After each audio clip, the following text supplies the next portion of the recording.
어둠 속에서 지도가 없을 때는요, 이 현명한 항사는 나침반을 꺼내든다라고 합니다. 지난 미국 셧다운으로 인해 가지고 데이터가 사라져버렸었죠. 이 시장이 지도 없는 암흑성을 항해하고 있는 상황입니다. 하지만 유동성이라는 나침반은 흔들림 없이 북극성을 가리키고 있다는 거, 바로 금리 인하 그리고 디지털 인프라 XRP라는 이 새로운 방향성입니다. 절대로 암흑을 두려워할 필요가 없겠죠. 이 나침반을 믿고 키를 잡으신 분들만이 새로운 대륙에 도착할 수가 있다는 거 반드시 기억해 주시면서 이번 영상 힘차게 시작해 보도록 하겠습니다. 오늘 영상은 이런 질문으로 시작을 해보도록 할게요. 지금 이 순간 이 글로벌 돈의 지도는 어떻게 다시 그려지고 있는 걸까요? 그리고 그 판 위에서 비트코인과 XRP는 왜 서로 다른 길을 걷기 시작을 했을까요? 이번 주는 단순하게 FOMC 주간이 아니라 앞으로 2026년 이 상반기 자산 배분 전체를 가르는 방향성이 정해지는 한 주가 될 겁니다. 왜냐면 시장이 의지해왔던 이 숫자랑 데이터 한동안 끊겨버렸었기 때문인데요. 올해 10월부터 11월 초까지 무려 43일 동안 이어졌었던 미국 연방정부 셧다운 때문에 이 기간 동안 노동통계국이랑 미국 상무부의 통계 작업이 멈추면서 원래 11월 초에 나왔어야 될 10월달 고용보고서가 12월 중순으로 밀려버렸습니다. 게다가 10월달 가계조사는요, 아예 영구적으로 빠질 가능성이 높다라는 거. 이 말인즉슨 지금 미국 연준이 그리고 우리 시장 참여자들이 숫자를 보면서 정책을 고르는 게 아니라요, 숫자가 없는 상태에서 방향을 추정해야 되는 구간에 서 있다는 뜻이겠죠. 그래서 지금을 일종의 데이터 암흑 속의 유동성 분기점이다라고 부를 수가 있습니다. 그런데 여기서 오늘 시장을 보면 이상한 장면이 보입니다. 이 채권 시장은 이미 경기 둔화를 전제로 움직여주고 있죠. 미국 10년물 국채 수익률은 4% 초반까지 내려와 있고 달러 인덱스는 10월달 이후에 최저 수준으로 밀려 있습니다. 여기서 시장 참가자들은 CME 페드워치를 보면서 12월달에 25bp 금리 인하가 나올 확률이 80%를 넘는다라고 받아들이고 있습니다. 여기서 표면적인 뉴스는 이렇게 말을 해주고 있어요. 미국 연준이 곧 금리를 내린다. 유동성 완화다. 또 연말 랠리다. 하지만 그 아래에서 돌아가는 기계 장치는 훨씬 더 복잡하다라는 거. 이 연준 내부의 분위기를 보면요, 12명의 투표권자 중에 절반 가까이는 추가 금리 완화에 회의적입니다. 이 워싱턴 이사회 멤버 중에서도 강력하게 인하를 밀어붙이는 쪽은 소수에 불과해요. 데이터가 부족한 상황에서 섣불리 금리 완화를 따라가는 이 나중에 인플레이션이 다시 뛰어오르면 그 책임을 져야 되기 때문이겠죠. 그래서 12월달 FOMC의 진짜 관전 포인트는 금리를 내리냐 마느냐 자체보다는 어떤 톤으로 어떤 의도로 말을 하느냐에 가깝다라는 거. 만약에 25bp 금리 인하를 하면서 파월 의장 측에서 이번은 한 번으로 끝날 수 있다. 우리는 여전히 인플레이션을 걱정한다. 이런 식으로 말을 해버리면은 이게 형식적인 금리 인하라고 할지라도 실질적인 매파가 돼버리는 이른바 매파적인 금리 인하가 돼버립니다. 또 반대로 금리를 동결하면서 데이터 공백 때문에 이거 조금만 더 지켜보겠다. 이런 식으로만 말을 해줘도요, 이미 연말 상승 랠리 가격에 반영해 놓은 이 주식과 채권 시장 입장에서는 상당히 큰 실망으로 받아들일 수가 있겠죠. 그렇기 때문에 이런 지점에서 오늘 하루 그리고 이번 주의 경제 캘린더가 한 개로 묶입니다. 오늘 공장지 수주가 발표가 될 예정인데요. 표면적으로 제조업 지표지만요, 운송을 제외한 민간 수주 흐름을 봤을 때 미국 내부 실물 경기의 체력이 어느 정도인지 짐작이 가능합니다. 지난달 같은 경우에 방산과 항공우주 주문 덕분에 숫자가 괜찮게 나왔었지만 민간 소비재 쪽은 이미 힘이 빠지고 있다는 신호가 있었죠. 만약에 오늘 수치가 예상보다 약하게 나와버린다면은 연준은 이렇게 말할 명분이 생길 거예요. 실물 경기가 생각보다 빠르게 식고 있다는 거. 보험성 인하가 필요하다라고 하겠죠. 그리고 오후에 예정되어 있는 3년물 국채 입찰은 조금 다른 성격의 단서를 줍니다. 이 3년물은 연준의 최종 금리 전망 그리고 가장 민감하게 맞닿아 있는 구간인데요. 여기서 입찰 수요가 약하고 또 낙찰 금리가 시장 금리보다 높게 형성된다면은 시장 투자자들이 향후 인플레이션이라거나 재정 악화를 우려해서 더 높은 이자를 요구하고 있다는 뜻입니다. 특히 일본과 중국 같은 외국인 투자자의 참여도가 줄어든다면요, 미국 재정이랑 국채 시장에 대한 신뢰 구조 자체가 흔들리는 신호가 될 거라는 거. 여기까지는 미국의 이야기입니다. 이제 시야를 한번 밖으로 넓혀볼까요? 오늘 발표된 일본 3분기 GDP 확정치는 전분기 대비 0.4% 마이너스입니다. 연율로 환산했을 때 거의 마이너스 2%에 가까운 역성장인데요. 이 숫자만 보면 예상보다 조금 더 나빴다 이렇게 해석할 수도 있겠지만 흐름으로 봤을 때 완전히 다른 그림이 나온다라는 겁니다. 이번 역성장의 핵심은 수출입니다. 자동차, 기계, 부품, 일본 경제의 심장 같은 산업들이 2025년 9월부터 시작된 이 미국의 관세 인상에 정면으로 맞아떨어졌습니다. 대부분의 품목 15% 기본관세, 그 핵심 품목에는 더 높은 관세, 그 결과로서 일본의 순수출이 성장률을 직접 깎아내리는 이런 구간에 들어갔다라는 거예요. 내수도 힘이 없습니다. 쌀값, 공공요금, 생활비까지도 전부 다 올라가면서 가계는 지갑을 닫고 있고 민간 소비는 겨우 0.1% 정도 늘어나는데 그쳤다라는 거. 이 겉으로 보이는 숫자보다요. 그 안에 깔린 체감 경기는 훨씬 더 차갑다라는 이야기겠죠. 그리고 이 와중에 일본은행은 또 다른 고민을 안고 있습니다. 엔화 가치 방어를 위해서는 금리를 올려야 되는데 이 미국과의 금리 차이가 너무 벌어진다면은 엔화 약세가 심해지고 또 수입 물가가 폭등하기 때문입니다. 하지만 경기가 마이너스로 꺾인 상황에서 이 금리를 올린다라는 것은 브레이크를 밟으면서 동시에 기어를 높은 쪽으로 넣는 것과도 비슷한 선택인데요. 여기서 우리가 보셔야 될 거는 엔캐리 트레이드입니다. 이 수년 동안 전 세계 자산시장으로 흘러들어간 저렴한 엔화 자금이 언제 어떤 계기로 거꾸로 빠져나올지 모르는 구간에 들어섰다는 점인데요. 만약에 일본은행이 실제로 금리를 올린다라거나 이 올릴 것 같은 제스처만 강력하게 보인다라고 할지라도 엔화 강세랑 함께 캐리 트레이드 청산이 발생할 수가 있다는 거. 이게 그대로 글로벌 자산 가격의 변동성으로 번질 수밖에 없겠죠. 유럽도 크게 다르지 않습니다. 유로존은 3분기 0.3% 성장에 머물러 있는 상황인데 성장은 낮고 물가는 끈적거려요. 게다가 미국의 관세 압박이랑 중국 경기 둔화라는 이 이중 압력이 걸려 있습니다. 이 트럼프 2.0 행정부의 무역 정책은 단순한 미중 갈등이 아니라요. 이 동맹까지 포함해서 생산과 무역 지도를 다시 그리는 이런 작업에 가깝다라는 거. 여기까지를 요약하자면 이렇습니다.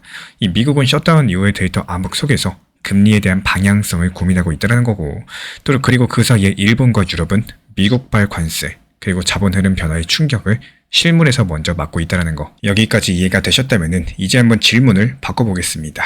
그렇다면 이런 글로벌 유동성의 대전환이 과연 디지털 자산 암호화폐 시장에 어떻게 번역이 되고 있을까요? 지금 암호화폐 시장을 보면요. 이 표면적으로 익숙한 그림이 보여지고 있습니다. 비트코인이 조정 구간에 들어갔고 나머지 알트코인들도 다시 숨고르기를 하고 있는 모습이라는 거. 하지만 조금만 더 들여다보시면요. 이번 사이클은 그 이전과 구조 자체가 달라졌다는 걸 느끼실 수가 있습니다. 여기에서 핵심 키워드는 디커플링인데요. 특히 비트코인과 XRP의 움직임이 그렇습니다. 비트코인은 어떤가요? 올해 4분기 초에 어떻습니까? 12만 6천 달러 부근에서 사상 최고가를 기록했었죠. 그 이후에 9만 달러 아래까지 빠르게 하락했고 지금은 9만 2천 달러대에서 숨을 고르고 있습니다. 고점 대비했을 때 약 25% 정도의 조정 하락세가 연출이 됐었는데요. 여기서 기술적인 분석가들은 350일 이평선, 피보나치 비율, 각종 멀티플라이어를 들고 나오면서 이제는 중기 약세장이다라는 신호를 읽습니다. 또 반대로 거실을 보는 쪽에서는 이런 이야기도 나와요. 이 미국 연준의 양적 긴축이 멈추고 또 금리 인하 기대가 커지는 국면에서 달러 유동성은 결국에 다시 늘어날 수밖에 없다라는 거. 비트코인은 장기적으로 전략 자산이다라는 사실. 그리고 여기서 중요한 포인트는요. 이 비트코인이 이제 단순한 투기 자산이 아니라 미국 연준, 국채, 그리고 미국 재정과 직접 연결된 거시 해지 수단으로 인식되고 있다는 사실입니다.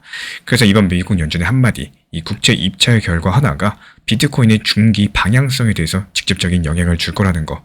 리플 XRP도 절대로 다르지가 않겠죠. 여기에 마이크로 스트래티지 같은 기업 변수도 얹혀 있습니다. 이 비트코인을 대량 보유한 기업을 지수에서 어떻게 처리할 것인지 MSCI 같은 지수 회사의 판단에 따라서 패시브 펀드의 강제 매도라거나 이 반대로 강제 편입이 발생할 수 있는 구조겠죠.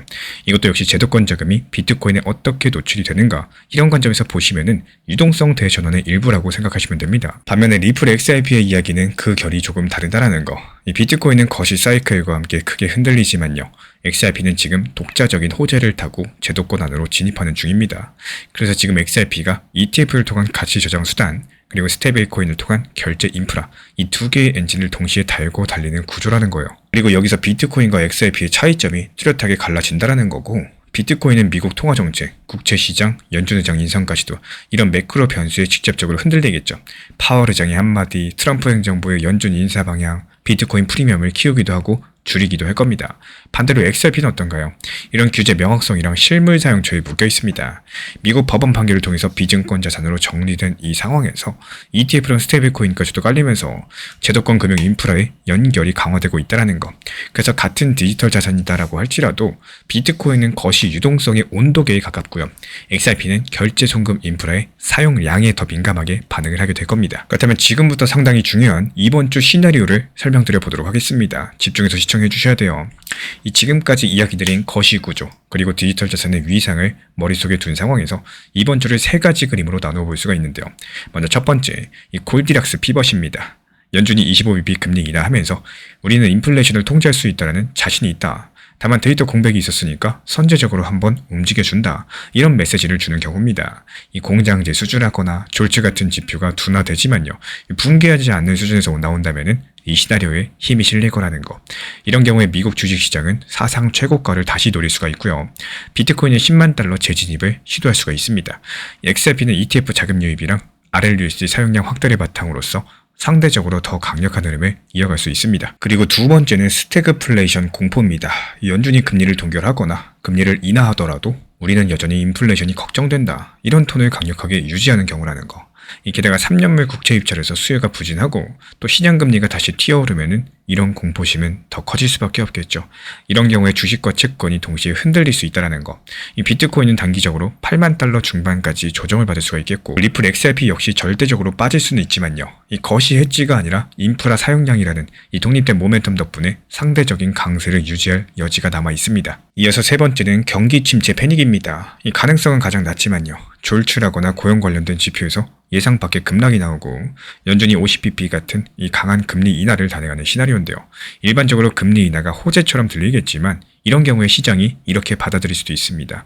이 상황이 생각보다 훨씬 더 나쁘거나 이런 구도가 나오게 되면은 이 시장 초기에는 위험자산 전반에 매도가 나올 가능성이 높겠죠. 이 주식이나 하이힐드 채권이나 비트코인 이 모두 다 일단은 현금 선호에 밀릴 수가 있다는 거. 그리고 그 이후에서야 어디까지 빠졌는지 어디가 구조적으로 살아남을 것인지 여기를 가지고 다시 선별이 들어가게 될 겁니다. 지금 우리가 할 수 있는 일은 이 세 가지 시나리오 중에 무엇이 맞느냐를 미리 찍는 것이 아닙니다. 투자 조언을 드리고자 하는 게 아니라 각 시나리오에서 확인하셔야 될 기준점을 분명히 해두는 것이 더 중요하다는 말씀을 드리고 싶어요. 연준을 바라볼 때 금리 결정보다 파월의 문장을 보셔야 돼요. 데이터 공백을 어떻게 해석하는지, 선제적인 대응이라는 단어를 어떻게 쓰는지, 인내라는 단어를 쓰는지, 불확실성을 강조하는지 이런 미묘한 변화들에 따라 가지고 이번 금리 인하가 하나짜리인지 시작인지 윤곽이 드러나게 될 겁니다. 이 채권 시장을 볼 때는요. 3년물 입찰 결과랑 외국인 수요 그리고 그 이후에 10년물 금리의 반응을 함께 보셔야 됩니다.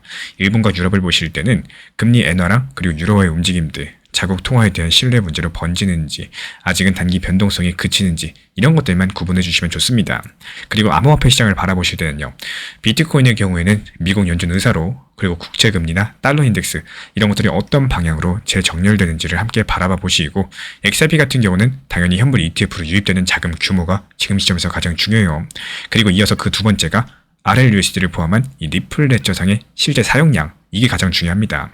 그리고 거래소 보유 물량의 변화를 함께 보시는 것이 좋습니다. 우리 신사채널 차원에서 꾸준히 체크드리고 있고요. 결국에 지금 시장은 숫자랑 차트만으로는 설명이 잘 되지 않는 이런 구간에 와 있습니다. 데이터는 끊기고 정책은 정치화되고 무역의 지도는 다시 그려지고 이 모든 변화가 결국에 한 가지로 모인다는 거. 글로벌 유동성의 대전환이겠죠. 이런 유동성의 재배치 속에서 비트코인은 거시정책 그리고 재정들 국제시장을 반영하는 전략 자산으로서 XRP는 ETF랑 스테이블코인을 통해서 국경을 넘는 결제송금 인프라의 핵심 자산으로서 이렇게 완벽하게 자리를 잡아가고 있습니다. 유동성의 방향, 그리고 권력의 의도, 그리고 디지털 자산 위에 올라가는 이런 새로운 금융 인프라까지도 이 세 가지만 우리 구독자분들께서 머릿속에 기억해 주세요. 앞으로 몇 달 동안 나올 뉴스들, 이 가격 움직임들이 이 하나의 흐름으로 보이기 시작을 하실 겁니다. 지금 당장 리플 정리하고 시장을 떠날 생각이 아니시라면요. 무엇을 매수할지보다 얼마를 현금으로 들고 있을지 이거를 먼저 고민하셔야 된다는 말씀을 드리고 싶습니다. 이 코인 투자라고 하면은 대부분 리플, 비트, 도지, 각종 알트들 이렇게 종목에만 시선이 쏠리죠. 하지만 사실 그거 못지않게 어쩌면 그것보다 훨씬 더 중요한 존재가 바로 현금 비중이라는 이 눈에는 잘 보이지 않는 제3의 종목입니다. 수익률 그래프에는 표시도 되지 않고요. 화려한 급등을 보여주지도 않겠지만 이런 현금 비중이야말로 나의 선택권을 지켜주는 가장 현실적인 무기가 될 수 있다는 거. 시장이 좋을 때는 이게 잘 느껴지지가 않습니다. 이미 올라가 있는 차트만 보이고 지금이라도 들어가지 않으면 기회를 놓칠 것 같고 또 내 돈이 가만히 쉬고 있다는 생각에 조급함이 먼저 올라오시겠죠. 하지만 막상 시장이 크게 흔들릴 때 그때서야 비로소 깨닫게 되실 겁니다. 현금을 들고 있는 사람과 전부 다 물려있는 사람의 심리는 완전히 다를 수밖에 없다는 거. 현금이 없는 상태에서의 하락은 공포지만요. 현금이 있는 상태에서의 하락은 선택이 됩니다. 누군가는 손절을 고민하시고 또 누군가는 탈출을 검색할 때 현금을 들고 있는 사람은 오히려 여기서부터 어떻게 설계할까 이런 그 다음 수를 고민하십니다. 이 차이가 수익률 이전에 이 멘탈에서 이미 승부가 갈려버리는 결과가 돼요. 그래서 지금 당장 모든 걸 정리하고 떠날 생각이 아니시라면은 이제는 무엇을 더 살지 고민하시기 전에 내 현금 비중이 현실적으로 나를 지켜줄 수 있는 수준인지 여기를 먼저 돌아보셔야 된다는 말씀 드리고 싶습니다. 그리고 이런 비율은 정답이 정해져 있는 게 아니겠죠. 내가 감당할 수 있는 불안의 크기, 나의 투자 스타일, 나의 속도에 맞춰서 각 개인마다 다르기 때문에 이런 것들을 만들어갈 줄 아셔야 됩니다. 이 결국에 살아남는 사람은요, 늘상 많이 투자하고 몰빵 투자 매매하시는 분들이 아니라 필요할 때 움직일 수 있는 여유를 남겨둔 사람, 그 여유의 이름이 바로 현금 비중이라는 거. 결국에 이 시장에서 마지막에 웃는 사람은요, 끝까지 서 있을 수 있었던 그런 사람들입니다. 우리 신사 채널 구독자 같은 분들이요. 사실 정보가 부족해서 손실을 보진 않습니다. 정보는 넘쳐납니다. 진짜 중요한 건 그 정보를 언제 어떻게 써야 되는지 여부인 거고, 그래서 제가 실제로 활용하고 있는 관점들, 가격 변동 구간을 읽는 방식, 그리고 주요 가격대를 정리한 기준표를 받아보고 싶으신 분들을 위해서 이 정리된 자료를 제공해드리고 있습니다. 필요하신 분들께서만 현재 보이는 번호로 문자 신청 주시면 됩니다. 이런 혼란스러운 시장에서도 길을 잃지 않도록 도와드릴 수 있는 자료입니다.